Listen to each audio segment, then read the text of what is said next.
You've probably seen the Prime Minister on your social feeds lately advertising all sorts of businesses.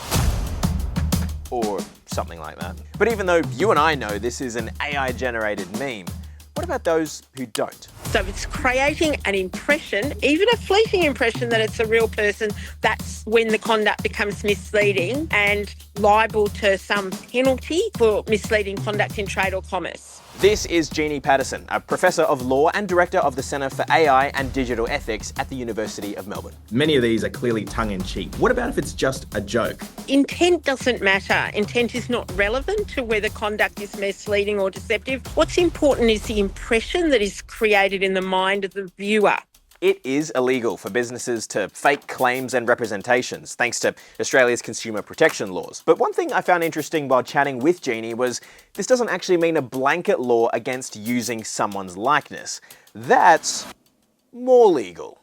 None of us have rights over our own face, actually, unless the way in which the image is used, the way in which the deepfake is used, falls into one of those categories of illegal conduct, misleading conduct, non-consensual intimate image sharing, but otherwise no, we don't have protections over our face. Some countries have been looking into making new laws for exactly this. For example, Denmark is trying to change copyright law to allow people to actually copyright their likeness, effectively clamping down on deepfakes and the unauthorized use of their image. But we don't have that in Australia. So back to our scenario, these small businesses making memes.